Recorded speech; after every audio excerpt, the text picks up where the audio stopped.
Hey, I'm Peter Franson from christiangeekcentral.com and Spirit Blade Productions. Welcome to Essential Issues Weekly, where I talk about DC Comics 1 week after their release on the Ultra tier of the DC Universe Infinite subscription service. In each installment, I pick an assortment of comics to talk about as a DC fan, and also explore along the way what, if anything, they have to say about the essential issues of real life. Now, warning, full spoilers for everything I talk about, so be aware this is your first and only warning that many spoilers lie ahead.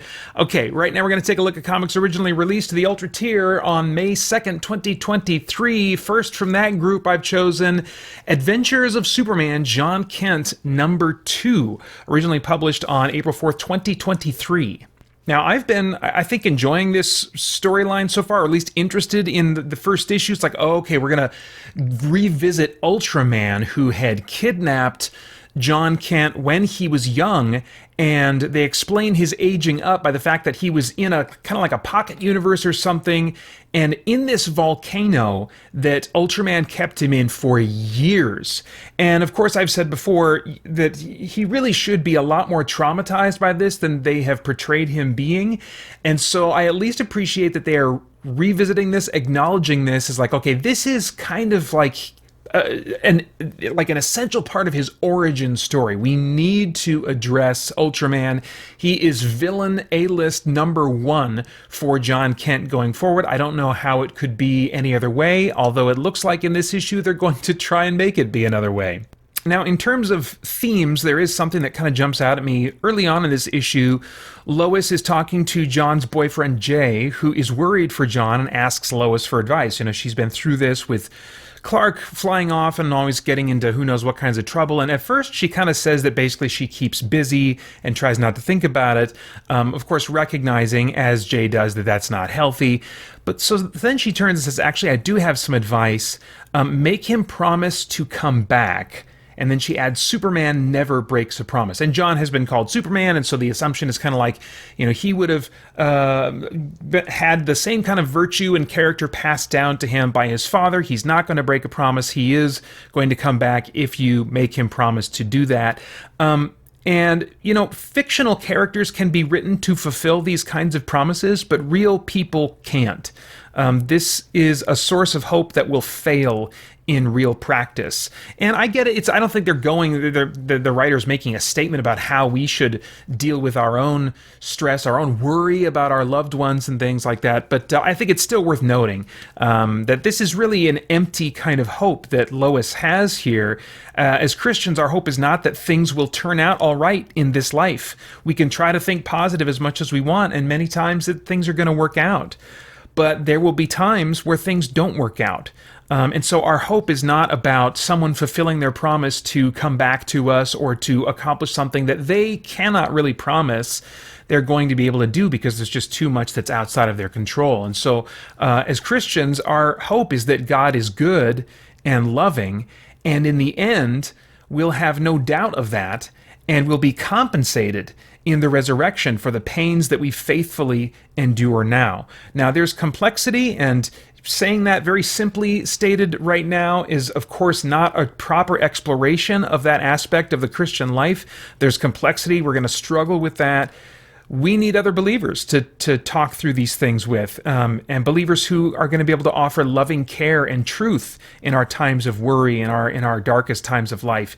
But that's far more than can be offered by this really ultimately empty and wishful thinking that Lois is offering here. Now, if you are going to have like a sensitivity to the gay relationship between John and Jay, and are wondering, you know, how much of that is the focus in this book, there is a 1/3 page spread on one page of John and Jay kind of kissing goodbye.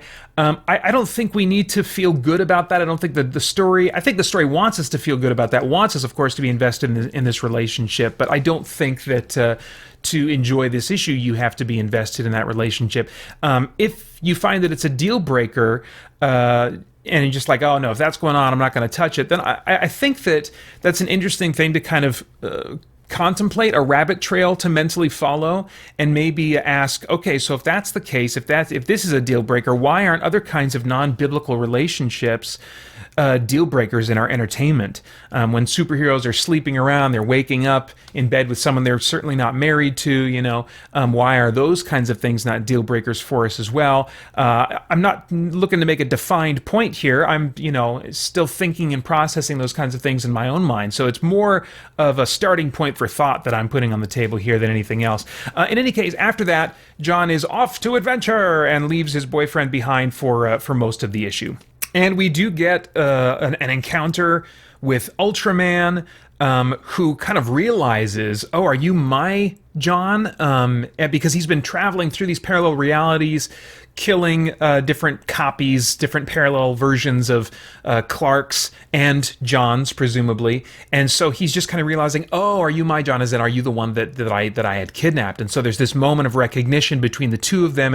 And really the way that he's drawn is just, and the way he behaves, this is a nasty, nasty villain. Very dark, almost on the level of like a Gail Simone written villain. Well, no, I'm not quite that sadistic, but I can see him being such a powerful, menacing, intense, and dark villain for John, like his Lex Luthor, like his ultimate nemesis. It makes a ton of sense for Ultraman to kind of fill that role in John Kent in the future. And we'll come back to that though, because it looks like they're not going to be going that route, unfortunately. But in this conflict with him, John feels this power building up inside of himself. His internal narration boxes switch over to the blue electrical Superman logo from, I don't know, the early 2000s, the late 90s, whenever that was. And they've played with that concept in various ways. There was a character named, I think, Strange Visitor that I think had a connection to Krypton. I don't really remember her origin story, but she was basically wearing the blue electrical Superman suit and using those powers and stuff. But I don't know, whatever happened to her. So it looks like they're going to try and give that shtick to John Kent in a way that will differentiate him from the rest of the super family. So he describes it as this feeling that's raging inside of him. He feels it taking hold, something that he's been holding back.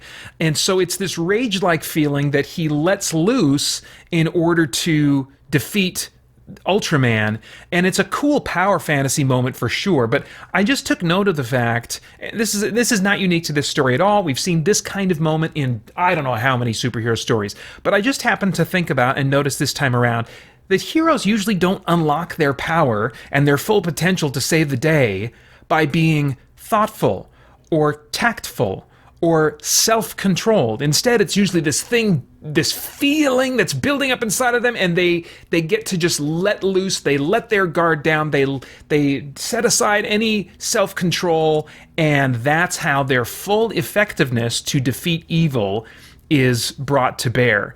And I can see the psychological appeal to that. How many times do we really, in those moments where we're feeling pent-up anger and someone is really treating us horribly or treating others horribly, we'd like nothing more than to just let loose. And I wonder if these kinds of moments in our fiction kind of prime the pump to make us more likely to actually let loose, verbally perhaps, with someone when the moment really calls for tact and self-control. And so I just kind of took note of this, and I was like, even as these moments can feel gratifying dramatically, I think we want to be careful that they're not, in some subtle way, feeding into our desire that we might give into to kind of let loose on somebody, even if they may be behaving in a way that's sinful and corrupt. We always want to maintain self-control and be submitted to the Holy Spirit. Now, I'm very interested to see where this power leads. It kind of tints his costume blue for a little bit and get the electrical thing going on. So I think it's important in power set and in personality, in any way that you can, to differentiate John from his dad. I think they've really worked hard to try and establish that he was raised with the same kind of virtues and values as his dad, and in that sense is just as good and noble and self-sacrificing and all that kind of stuff as his dad. But if his parents did such an amazing job raising him, amazing quote unquote, because our kids shouldn't be clones of us. But if all those virtues and things were passed down to him so effectively that he's basically just a mirror image of his dad who happens to be gay, you got a real problem there. That's not a character that's going to be interesting to people if he's just the gay Superman. And so I think that differentiating him with his power set is going to be very important, especially since there is another kind of Superboy going around. I'm always going to think of him as kind of Superboy, even though he had a stint as Superman while Clark was off exploring the galaxy or whatever. I'm always going to think of him as kind of in the Superboy category. But I think that, because of his similarity to the existing Superboy, to other members of the Super family, just in terms of power set, something like this is a good move, and I'm looking forward to see where they go with it. But I also think long term, it's really important to differentiate his personality and just kind of his background, his story. And I think one way that they could do that would be with the trauma that he experienced as a result of what Ultraman did to him. Just some deep trauma. I would love for them to explore that and have it be revealed at some point that, no, he seems okay, he's really not okay. He's really, of course, got some incredible internal scarring that he is going to be dealing with for the rest of his life, because who wouldn't in going through what he went through? But that is an opportunity that it seems like they are going to completely just ignore and do without and throw away, because in this weird Deus Ex Machina almost kind of moment, the Superman from the Injustice continuity of DC Comics shows up, comes behind Ultraman and snaps his neck. Like, oh my gosh. And it's a dramatic moment, and it's interesting to see the Injustice Superman entering into the mainstream DC universe and all the things that might come with that. I'm very interested to see where it goes. But did it have to come at the expense of Ultraman and losing him as a great villain for John Kent going forward?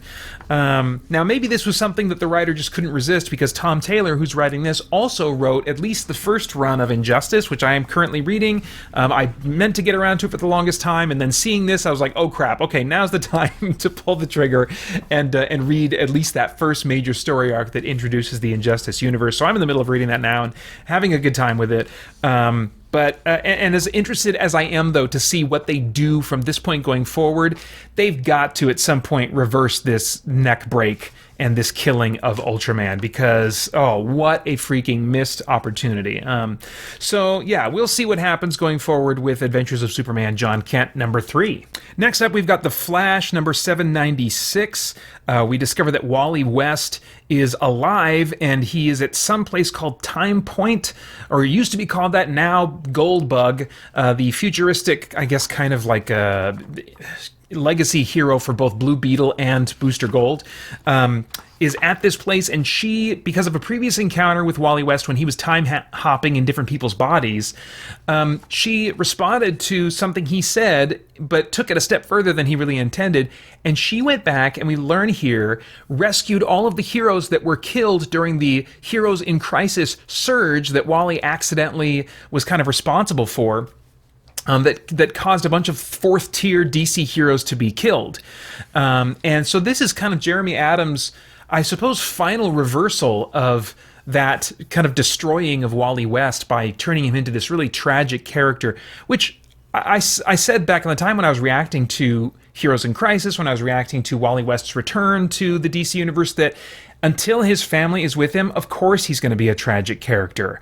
But now that his family has been brought back, I think maybe Jeremy Adams just wanted to clean up the rest of the mess. And, some people who really liked Heroes in Crisis and the impact of that, which I am certainly one of them, might say, oh, come on, you can't just fix all this. You got to let these things have their impact. I would say those things did have their impact. I want to have my cake and eat it too. I loved the Heroes in Crisis story, and I was satisfied on one level where it left Wally. I'm on board for those kinds of heavy stories. But as a Wally fan, I'm like, you can't leave him there. And so I've been very satisfied to see Wally brought back to where he is. This issue brings the 1 Minute War story to an end with a pretty simplistic conceptually climax.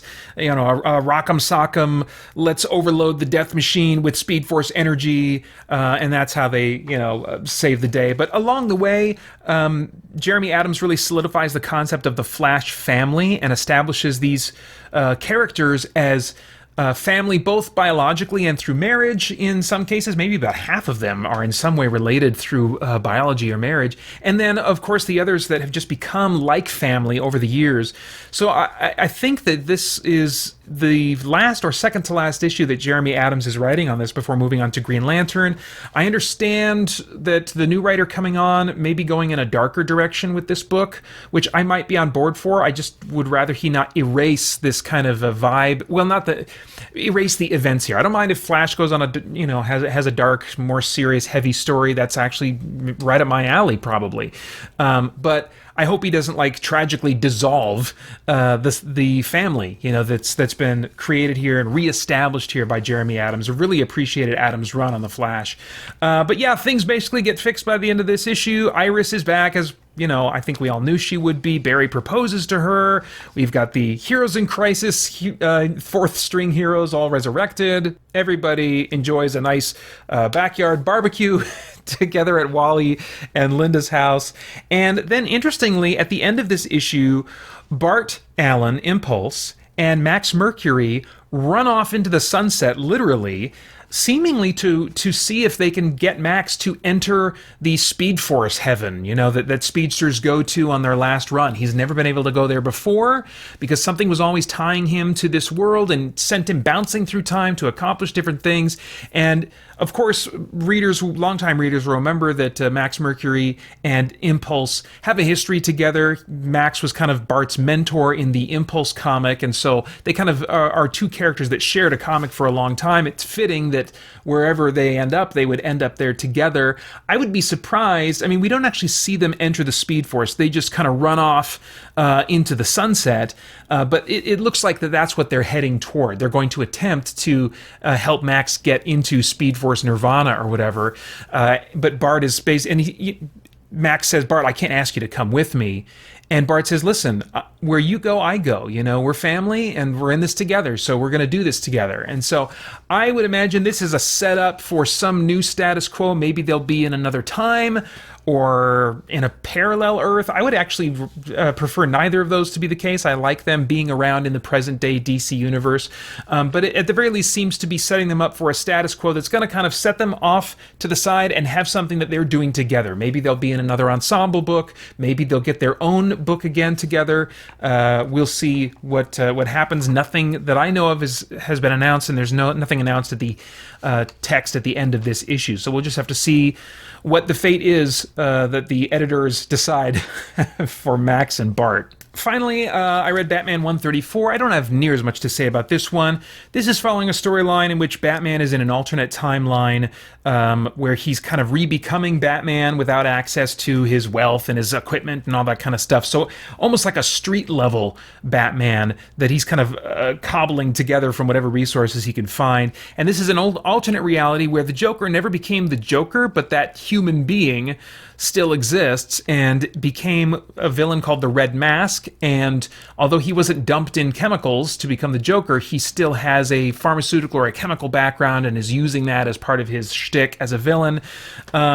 Ultimately, you could argue that this could be interesting because it gives us a what-if glimpse into the Joker, what might have been. But when we're talking about an alternate reality, I feel like it doesn't give a reliable glimpse into the real Joker from our world. I'm trying to remember if they've really stuck with a pre-Joker origin story definitively for whoever the Joker is. I think they've done that once and it maybe got retconned out or something, but I really prefer him to be undefined as a character.